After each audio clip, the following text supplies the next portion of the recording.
Bonjour, c'est Ursule encore. On est le 16 août 2022. Alors, je viens sur la trompette une seconde fois aujourd'hui et je viens proclamer le retour de notre Seigneur Jésus-Christ. Amen et Alléluia.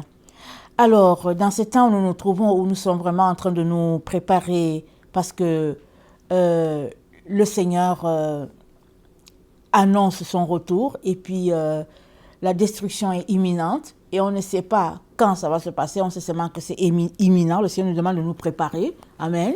Alors on ne cesse de redire ça dans nos différents messages afin que chacun puisse se préparer d'une manière ou d'une autre. C'est comme un voyage. Quand on part en voyage, on s'assure qu'on a tout le nécessaire pour notre voyage parce qu'on ne reviendra pas en arrière, surtout si on voyage en avion. Et que, bon, on va dans un autre pays, on va pour les vacances, on s'assure qu'on a tout dans notre valise. De telle sorte que, arrivé là-bas, alors on aura tout le nécessaire. Alors c'est pareil, dans les temps où nous nous trouvons, il est important de se préparer. De telle sorte que, on ne puisse pas dire, j'ai manqué de temps, j'aurais dû faire ceci, j'aurais dû faire cela. Et le Seigneur Jésus-Christ lui-même nous parle de ce temps-là en nous envoyant un message percutant, ou bien 3 messages, c'est le message des 3 anges. C'est dit dans Apocalypse 8 que je regardais, ça c'est le verset 13, c'est dit, je regardais et j'entendis un aigle qui volait au milieu du ciel, disant d'une voix forte, malheur, malheur, malheur aux habitants de la terre, à cause des autres sons de la trompette, des 3 anges qui vont sonner.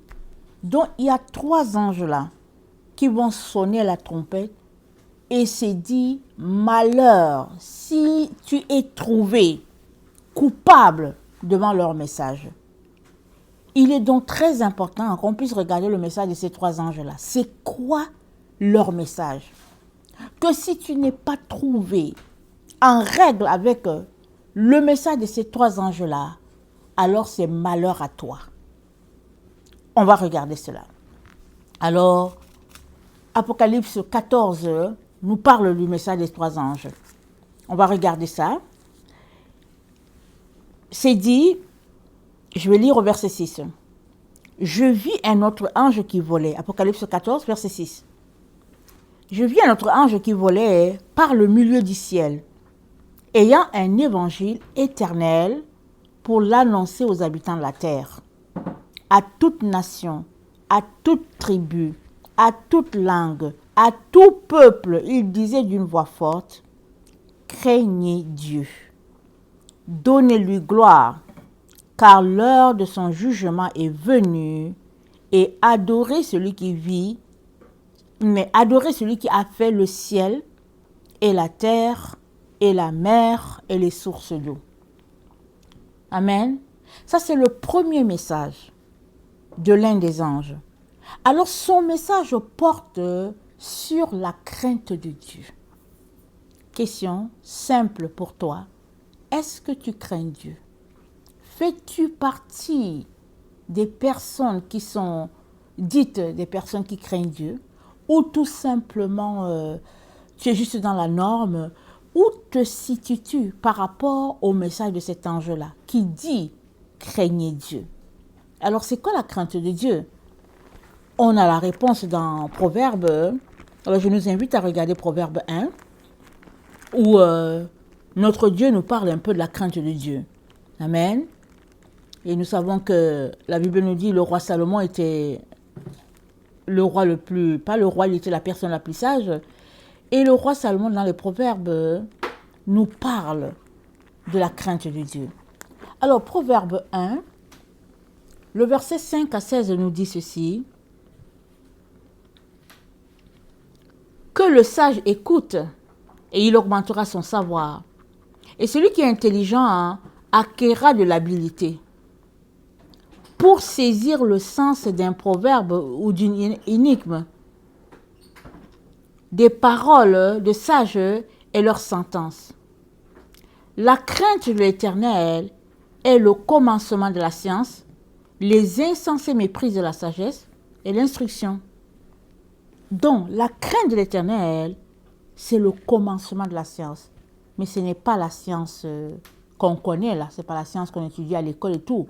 C'est le commencement de la science, c'est-à-dire le commencement de la connaissance divine. C'est de ça, quand la Bible parle de la science, c'est la connaissance divine. Alors, le verset 8 dit, « Écoute mon fils, l'instruction de ton père. » C'est ça la sagesse, c'est ça la science de Dieu. Écoute l'instruction de ton père et ne rejette pas les enseignements de ta mère, car c'est une couronne de grâce sur ta tête, une parure pour ton cou. Mon fils, si des pécheurs veulent te séduire, ne te laisse pas gagner. Voilà, ça commence là. Si des pécheurs veulent t'embarquer dans leur voie, on dit, ne te laisse pas gagner. C'est à toi de décider de les suivre ou de ne pas les suivre. Alors c'est dit, ne te laisse pas. Ça dit, tu as le choix. Tu peux décider de les suivre ou bien de ne pas les suivre. Alors on dit, ne te laisse pas gagner. Premier élément, où ta volonté est impliquée.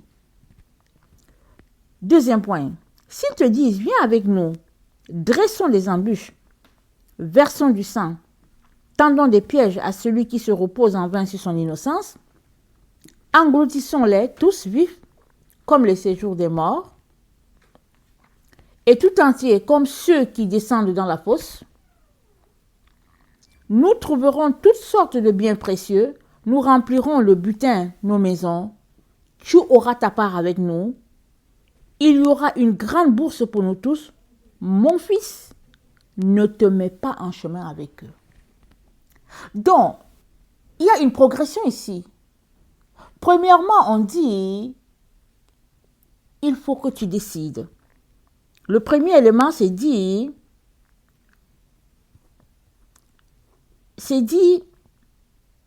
ne les suis pas. Ne te laisse pas gagner. Ça, c'est le premier élément. Ne te laisse pas gagner. Ça dit, c'est à toi de décider là, au niveau de ta volonté, si tu veux aller dans cette direction avec eux ou pas. On dit, ne les suis pas. Ne te laisse pas gagner. Ne les laisse pas changer tes pensées par rapport à la droiture de Dieu.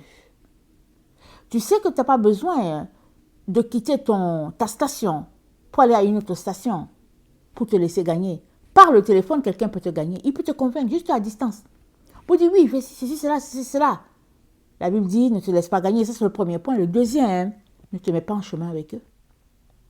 Parce que si tu te mets en chemin avec eux, c'est parce que tu t'es déjà laissé gagner. La victoire, c'est au point 1. Ne te laisse pas gagner. C'est là que les choses se passent. Une fois que tu te laisses gagner à la base, par le téléphone, par quelqu'un qui te séduit, qui te raconte des histoires dormies debout, une fois que tu te laisses gagner, la prochaine fois que tu vas t'asseoir avec lui, sûr et certain, tu t'es déjà laissé gagner au téléphone. Tu t'es déjà laissé gagner par des histoires à dormir debout, par ces mensonges. Comment vas-tu faire pour ne pas t'asseoir avec lui? Voilà pourquoi le deuxième point, Salomon nous dit, ne te mets pas en chemin avec eux. Malheureusement, pour que tu sois rendu au point 2, c'est parce que ton point 1, tu ne l'as pas réussi. Si tu avais réussi ton point 1, Salomon serait arrêté là. Il n'a pas besoin de continuer pour te dire, ne le suis pas. Et l'enfant de Dieu, celui qui craint Dieu, c'est la personne qui décide déjà au point 1. Il ne se laisse pas gagner. Il ne laisse pas une personne changer ses pensées par rapport à Dieu. C'est mieux qu'une relation s'arrête là. Au niveau des pensées, ça s'arrête là et puis c'est fini. Tu te sépares d'une telle personne parce que, à coup sûr, elle va t'entraîner petit à petit très loin de Dieu. La décision, c'est à la base. Dès que tu vois qu'une personne, elle est mi-figue, elle est mi-raisin, elle est tantôt chaude, tantôt froide, elle est tantôt blanc, tantôt noir, sépare-toi au plus vite. Au plus vite, c'est là ta victoire.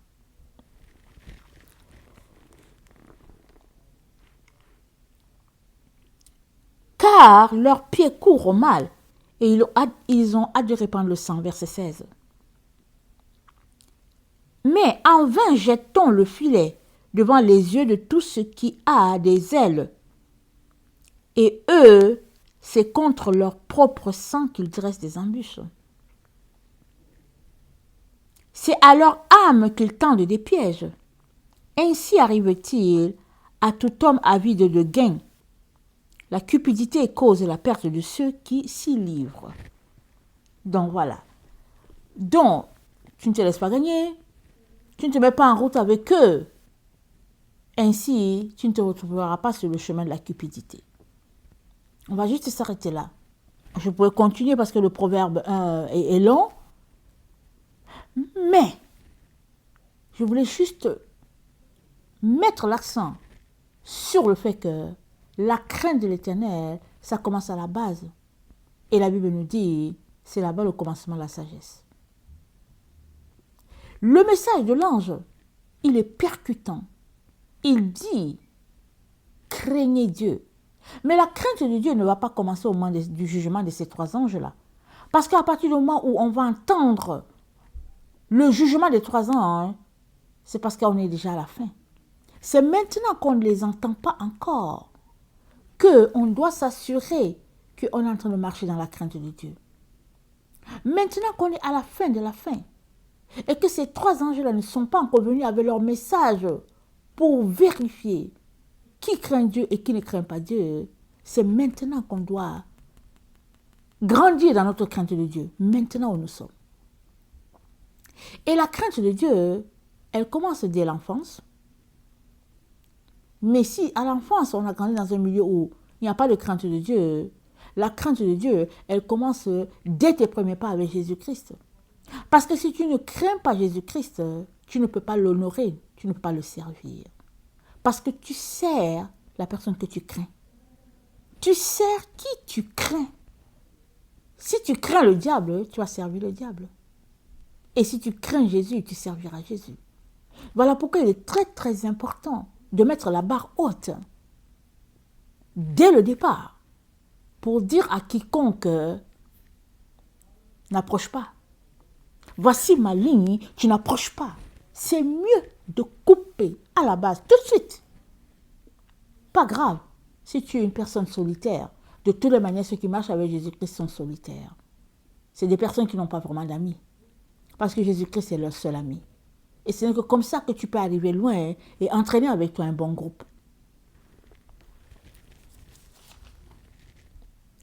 Le proverbe 5, j'avais un autre proverbe, mais je vais juste mentionner un autre élément. Le proverbe 5, le verset 1, ça dit ceci. Mon fils, sois attentif à ma sagesse. Il parle de la sagesse divine. Sois attentif à ma sagesse, pas à la sagesse des hommes, mais à la sagesse divine. Prête l'oreille à mon intelligence, pas à l'intelligence de l'homme, mais à l'intelligence divine. Donc Dieu nous appelle à faire attention à sa sagesse et à prêter attention à son intelligence, à son type d'intelligence, à sa qualité d'intelligence, sa qualité de sagesse. Et ça n'a rien à voir avec la sagesse de l'homme. Parce que ce qui est homme, ce qui est chair, et puis ce qui est esprit.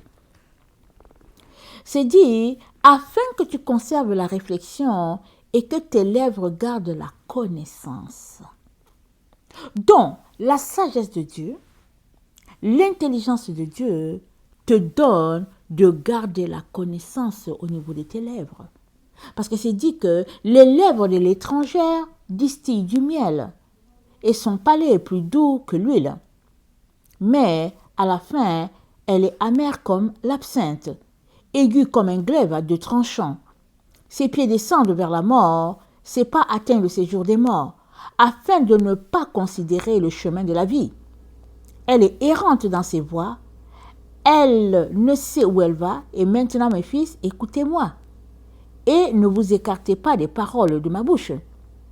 Éloigne-toi du chemin qui conduit chez elle, et ne t'approche pas de la porte de sa maison, de peur que tu ne livres ta vigueur à d'autres et tes années à un homme cruel, de peur que des étrangers ne se rassasient de ton bien et du produit de ton travail dans la maison d'autrui, de peur que tu ne gémisses près de ta faim, quand ta chair et ton corps se consumeront, et que tu ne dises, comment donc ai-je haï la correction, et comment mon cœur a-t-il dédaigné la réprimande?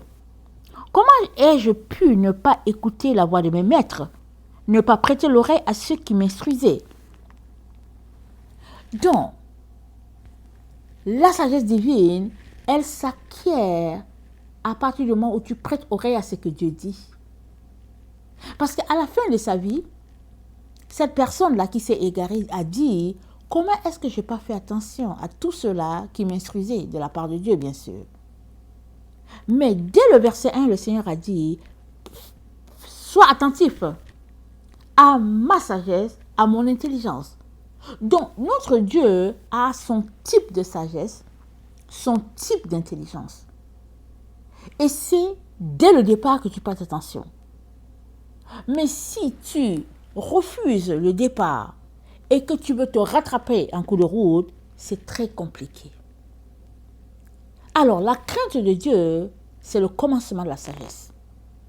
Et la sagesse commence dès que ton cœur t'envoie des signaux que cette personne-ci, elle est mal intentionnée, cette personne-ci, elle n'a pas un bon comportement, cette personne-ci, elle est douteuse, cette personne-ci, elle laisse à désirer, elle est mi-figue, mi-raisin. Dès que tu as des signaux au niveau de ton esprit, de tes yeux, de ton cœur, te disant, watch out, éloigne-toi. Prends tes distances immédiatement. Parce que cette personne-ci, elle te conduira très loin de Dieu. Très, très loin. Voilà. La crainte de l'Éternel, ça commence là. Ça commence ce qu'on appelle sagesse. Et la crainte, ça marche avec notre amour pour Dieu. Plus tu crains Dieu, mieux tu vas le servir, c'est-à-dire tu vas obéir à ses commandements, tu vas mettre en pratique ses préceptes et tu vas tout faire pour ne pas l'offenser. Tu vas tout faire pour qu'il soit content. Tu vas dire, oh non, je ne veux pas offenser Dieu. Parce que tu le crains. Et la crainte, ce n'est pas la peur. La crainte, c'est l'amour. Amen. Alors, l'ange, il est là avec son message pour dire, craignez Dieu. Craignez Dieu. Et la destruction divine, quand elle va frapper tous ceux-là qui n'ont pas de crainte de Dieu. Voilà pourquoi on doit faire très attention à notre relation, à notre façon de prendre Dieu. Le message du deuxième ange, ça se trouve dans le verset 8 d'Apocalypse 14. Apocalypse 14, le verset 8, ça dit ceci. Et un autre ange, un second, suivi en disant, elle est tombée. Elle est tombée, Babylone la grande, qui a abreuvé toutes les nations du vin de la fureur de son impudicité. Babylone, nous savons tous que c'est la vie du monde. Amen. Babylone, c'est cette vie là dans laquelle nous nous retrouvons tous, la vie moderne, comme on peut dire. Pardon, elle est répandue sur toute la terre. Et Babylone, nous savons que c'était l'ennemi d'Israël. Et le roi de Babylone, c'était Nebuchadnezzar. Et il avait vaincu Israël, et puis Israël avait été déporté. Ils sont retrouvés chez Nebuchadnezzar, qui était un roi très orgueilleux. Et c'est par lui que Dieu avait donné le message des quatre bêtes. Et la dernière était une bête terrible. Et la dernière, ou bien la quatrième bête, c'était une bête terrible, c'était la dernière. Après quoi, le royaume de Dieu serait répandu sur la terre. Le royaume de Dieu s'installerait sur la terre. Et on est dans le temps du quatrième royaume, prophétisé par Daniel. Et ce quatrième royaume-là que le roi Nebuchadnezzar a vu dans son rêve. Et le roi Nebuchadnezzar, c'était un roi rempli d'orgueil. Alors Babylone, ça symbolise l'orgueil de l'homme, ça symbolise l'impudicité, la dépravation, des valeurs très loin de Dieu. Alors, le second ange, il nous informe que Babylone est tombée. Alors, si Babylone est tombée, ça veut dire que tous ceux qui ont cru en Babylone, tous ceux qui marchaient selon le Babylone vont tomber aussi. Voilà pourquoi il est très important que tu sortes de Babylone là où tu es. Là où tu es en train de m'écouter, si tu marches encore selon les valeurs de ce monde, il est très très important que tu en sortes. Parce que, d'abord, on va d'abord lire ce qui est dit dans Apocalypse 18, c'est dit ceci, le verset 4. Et j'entendis, Apocalypse 18, le verset 4. Et j'entendis du ciel une autre voix qui disait, sortez du milieu d'elle, mon peuple, afin que vous ne participiez point à ses péchés et que vous n'ayez point part à ses fléaux.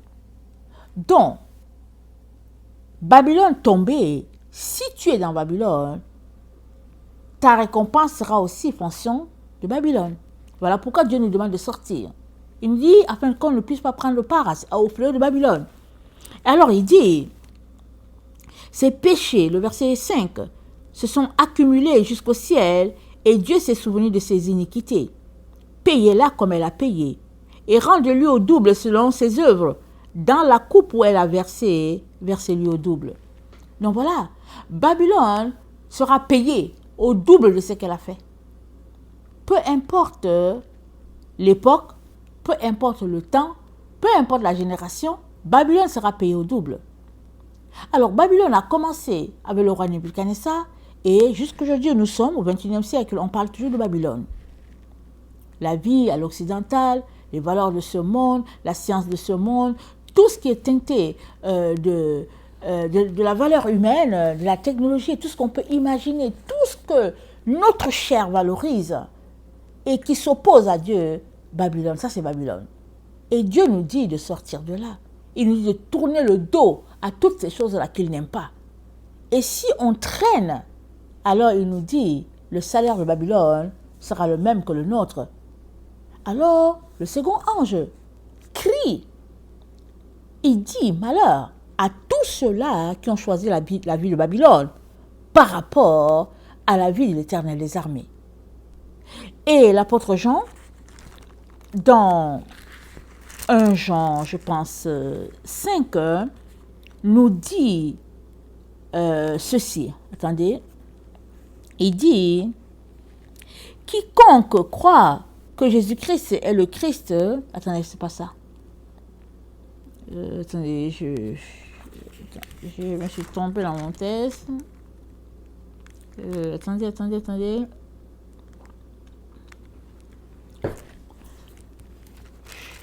Je vais regarder, donnez-moi une minute.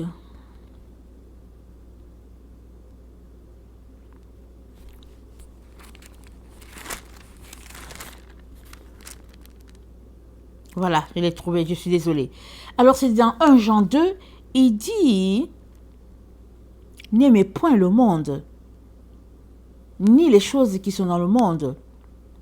Si quelqu'un aime le monde, l'amour du Père n'est point en lui. 1 Jean 2, le verset 15. Le verset 16 dit, car tout ce qui est dans le monde, la convoitise de la chair, la convoitise des yeux et l'orgueil de la vie ne vient point du Père, mais vient du monde. Et le monde passe et sa convoitise aussi. Mais celui qui fait la volonté de Dieu demeure éternellement. N'aimez point le monde, ni les choses qui sont dans le monde. Alors on peut se demander, mais comment ne pas aimer le monde? Parce qu'on vit dans le monde. Comment est-ce possible de ne pas aimer les choses qui sont dans le monde? Comment? Mais l'apôtre Jean nous dit de ne pas aimer. Ça veut dire que c'est possible. Alors, prions chacun, demandant à Dieu de nous donner le dégoût des choses de ce monde. Parce que ces choses-là, ça nous emporte loin de Dieu. Parce que soit tu aimes le monde avec ces choses, soit tu aimes Dieu. On ne peut pas réconcilier les deux, on ne peut pas mettre les deux ensemble. Ça, c'est l'une des raisons pour laquelle Jésus-Christ a dit à l'église de Laodicée qu'il va la vomir. Parce que l'église de Laodicée, c'est l'église de Babylone. C'est l'église teintée vraiment de Babylone. dans ses valeurs, dans ses mœurs, dans tout ce qu'elle fait. Et Jésus-Christ dit à Laodicée, je te vomirai. Parce que tu essaies de mettre deux choses ensemble, le froid et le chaud. Et tu es bien dedans dans ce qui est tiède. Jésus-Christ dit non, non, non, non. Soit tu es tiède, soit tu es chaude. Tu ne peux pas être les deux à la fois. Ça ne marche pas. L'apôtre Jacques dit, l'eau douce ne peut pas produire en même temps de l'eau salée. Il dit, c'est pas possible. Soit l'eau est salée, soit l'eau elle est douce. C'est pas possible d'avoir les deux goûts dans la même eau. Alors Dieu, qu'est-ce qu'il est en train de nous dire? Il nous dit de sortir de ce qui est hybride. Il nous dit de sortir de ce qui est hypocrite. Il nous dit de choisir et de rester sur notre choix. C'est ça qu'il nous dit. Et ça, c'est le message de l'ange. Quand il parle de Babylone, il est en train de parler en plein de l'hypocrisie. Il est en train de sortir de la vie d'hypocrisie, de la vie des choses qui ne plaisent pas à Dieu. C'est ça que l'ange est en train de dire. Alors je viens nous intéresser vraiment à un examen profond de notre être pour savoir où nous sommes en réalité et de prier pour sortir de ces voies-là où tantôt on plaît à l'homme, tantôt on plaît à Dieu et puis on essaie de trouver un équilibre et puis on essaie de justifier ça par le fait qu'on est libre. Parce que généralement, les êtres humains disent, oui, je suis libre de faire ceci. Alors, je dois quoi à qui? Je suis ceci, c'est là. Je m'en fous. Et puis tout ça. Excusez-moi le terme. Mais si tu marches avec Dieu, excusez-moi, tu ne peux pas t'en foutre.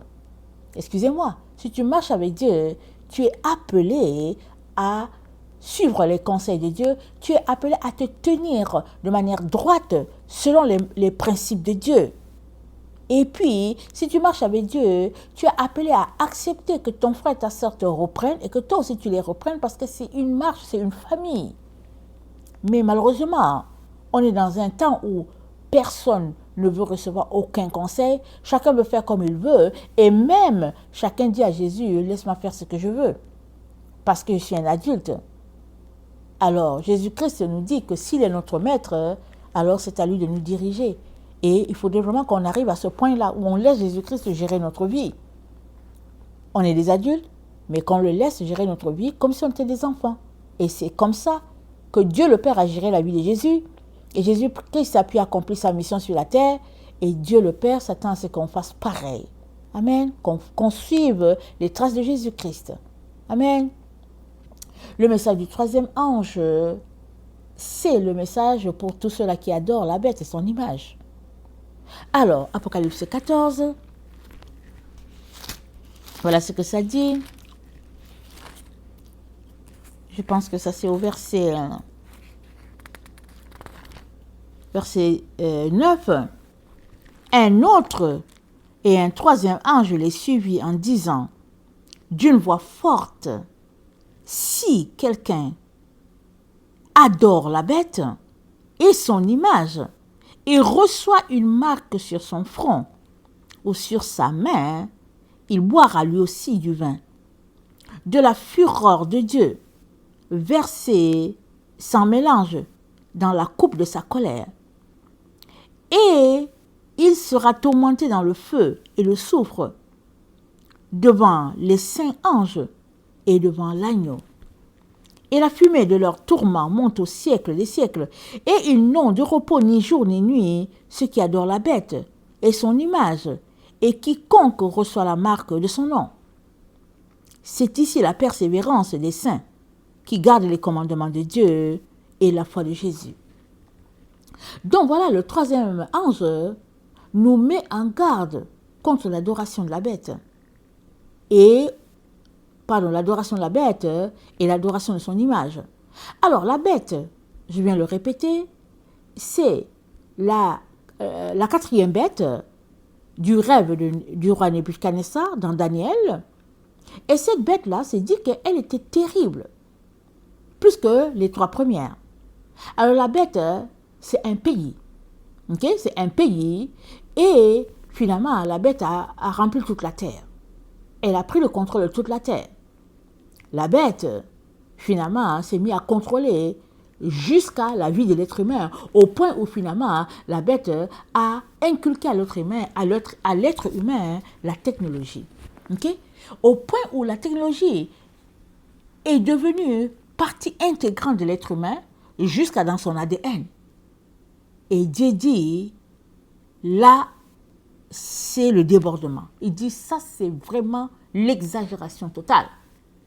Il dit, si quelqu'un adore la bête, c'est-à-dire si quelqu'un apprécie la bête, si quelqu'un mord dans la bête, si quelqu'un est de connivence avec la bête, si quelqu'un vraiment aime tout ce que la bête est, Dieu dit, cette personne-là, elle boira aussi du vin de la fureur de Dieu, versé sans mélange dans la coupe de sa colère.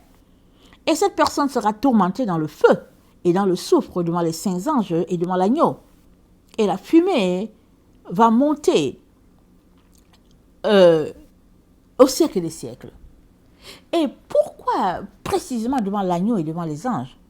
Parce qu'au fait, les anges sont là pour nous servir. Dieu nous a donné les anges à notre service. Mais qu'est-ce qui s'est passé avec l'homme? L'homme a laissé que la technologie puisse le servir. Au lieu de louer Dieu pour les anges que Dieu lui a donnés, et d'être en communion avec les anges, et d'avoir une vie à l'exemple des anges, parce que Dieu nous a créés pour que nous puissions marcher avec les anges. Il faut que tu le comprennes.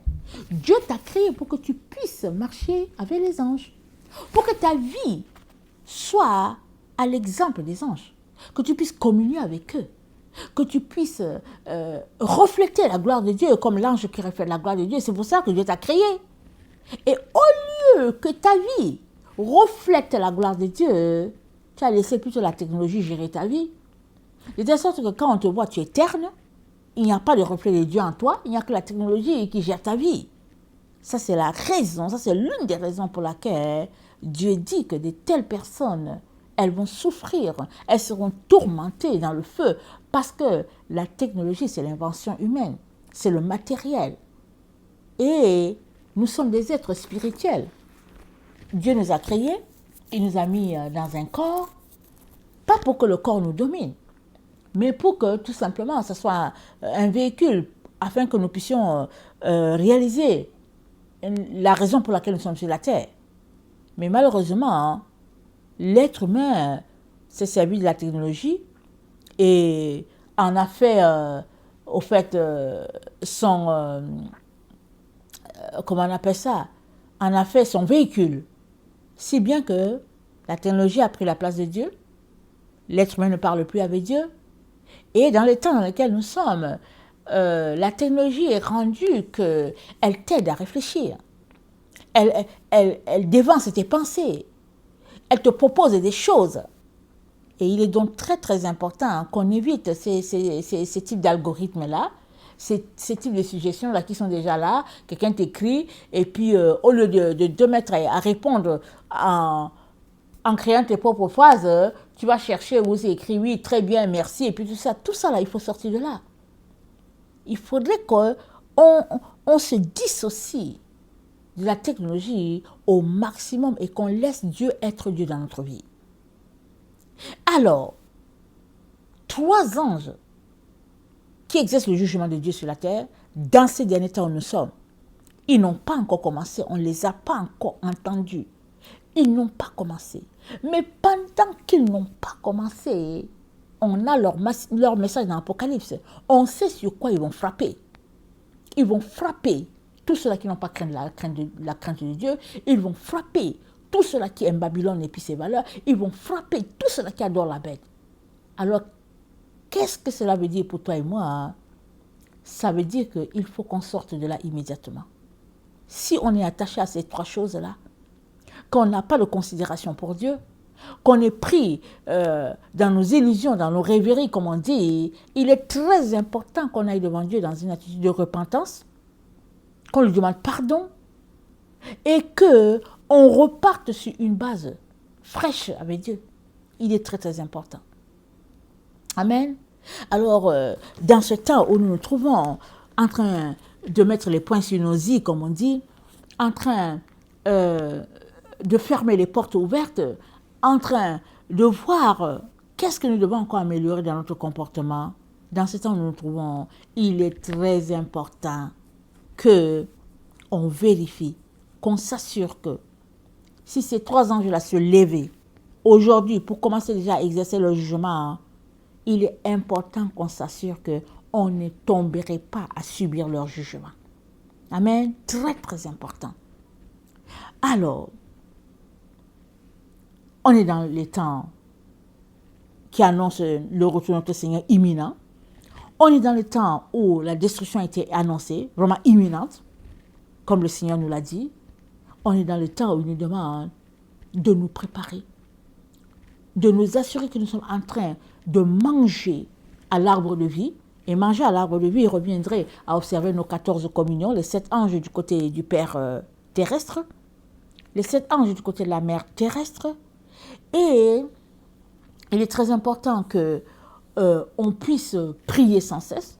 Et c'est ça, être éveillé. Alors, j'ai fourni le document en ligne. Je l'ai fourni en anglais. Je l'ai fourni en français. Document long. Un résumé du long document. C'est disponible pour tout un chacun. Et je viens nous encourager à prendre connaissance de ce document-là et à faire ce qu'il y a à faire afin que nous puissions changer notre temps de culte. Parce que tous ceux-là qui se retrouveront à pratiquer leurs 14 communions, quand bien même la destruction les emporterait, ils ressusciteront. Parce que Apocalypse 20 nous dit ceci. Ce que je suis en train de vous dire là, ça vient directement de la bouche de Dieu. Dieu m'a dit, dis à tout un chacun en ligne, tout un chacun qui t'écoute, dis-leur que il est très important qu'ils puissent apprendre leur 14 communions et qu'ils puissent les pratiquer à tous les jours, de telle sorte que si la destruction les emportait, alors ils ressusciteront. Parce que nous, les enfants de Dieu, on ne connaît pas la mort. La mort, c'est juste un passage. Mais s'ils ne sont pas en train d'observer les 14 communions, et qu'ils continuent de faire comme ils ont toujours fait, ça veut dire qu'ils ne sont pas en train d'obéir à Dieu, au message de Jérémie, qui est Jérémie 6, le verset 16. Ça veut dire qu'ils ne sont pas en train d'obéir, ça veut dire qu'ils ne sont pas en train de marcher sur la doctrine de Christ. Alors, comment vont-ils ressusciter? Ils ne sont pas en train de manger l'arbre de vie. Tous ceux-là qui mangent déjà à l'arbre de vie, ils sont en train d'injecter la vie à leur âme, à leur esprit, à leur corps, de telle sorte que quand la destruction viendra, en tout cas pour eux, la résurrection est. Amen. Dans l'Apocalypse 20, il est dit ceci. Il est dit, et je vis des trônes, et à ceux qui s'y assirent fut donné le pouvoir de juger. Et je vis les âmes de ceux qui avaient été décapités à cause du témoignage de Jésus et à cause de la parole de Dieu, et de ceux qui n'avaient pas adoré la bête, ni son image, et qui n'avaient pas reçu la marque sur leur front et sur leurs mains. Ils revinrent à la vie, et ils régnèrent avec Christ pendant 1000 ans. Ils revinrent à la vie, ceux qui n'ont pas adoré la bête et son image. Donc, vient un temps sur cette terre, et le temps est déjà là, où on sera appelé à faire ce choix-là d'adorer la bête ou de ne pas l'adorer. La statue sera érigée, je ne sais pas de quelle manière. Est-ce que c'est une statue à la manière de Shadrach, Meshach et Abednego, ou bien c'est une statue qui serait une loi qui serait promulguée pour tout et chacun sur la terre? Je ne sais pas comment ça va se passer. Mais vient tranquillement ce moment-là où toi et moi devrons choisir entre obéir à Dieu ou obéir à ce que les autorités de la terre demandent. Et alors que tu es en train de pratiquer tes 14 communions, en train de faire tes dévotions envers tes différents anges, alors que tu es dans cette pratique-là, Dieu te donne la force, il te donne le courage, il te donne la détermination de te tenir devant quiconque pour leur dire je n'irai pas dans votre voie. Je ne boirai pas votre coupe. Je ne ferai pas ceci, je ne ferai pas cela. Voilà pourquoi je viens aujourd'hui encore insister pour tout un chacun afin que nous puissions faire ce que Dieu attend de nous et non les êtres humains. Amen. Souvent, vous savez, la crainte de l'être humain, c'est monnaie courante dans notre temps. On aime quelqu'un, alors on va dans le sens de ce qu'il dit, même si on n'est pas d'accord. Alors on est marié à quelqu'un et puis on va dans le sens parce que la personne est mariée à nous. Et puis on travaille pour une personne, alors parce que c'est notre boss et puis on ne veut pas perdre le boulot et puis on va dans son sens. Toutes sortes d'histoires. Mais on doit arriver à un stade de notre vie où la priorité des priorités, c'est Jésus. Et si Jésus dit quelque chose et que quelqu'un d'autre dit quelque chose, on doit arriver à ce stade où on doit choisir Jésus, peu importe les conséquences. Amen. C'est là qu'on est. Et je t'encourage vraiment à te tenir debout, comme ton père Abraham, qui s'est tenu debout devant Gilgamesh, j'oublie son autre nom, et si bien que quand ils l'ont jeté dans la fournaise pendant 3 jours, Abraham n'est pas mort. Et c'est comme ça que Dieu l'a appelé le père de la foi. C'est comme ça que Dieu lui a dit de s'élever et puis d'aller à l'endroit où il va lui indiquer. Shadrach, Meshach et Abednego, ça n'a pas duré 3 jours, mais ils ont aussi été jetés dans la fournaise. Et ils ont dit au roi, on ne va pas t'adorer. Et puis, c'est pas, si on doit mourir, on va mourir, mais on ne va pas t'adorer. Et Dieu encore a intervenu.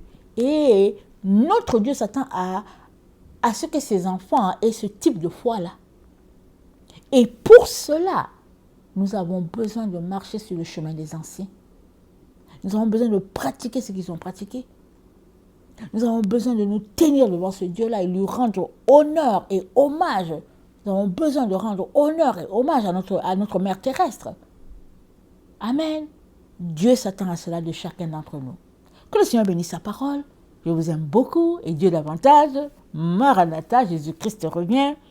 Soyons fermes et tenons jusqu'au bout. Amen. Je vous aime beaucoup et Dieu davantage. Amen et alléluia.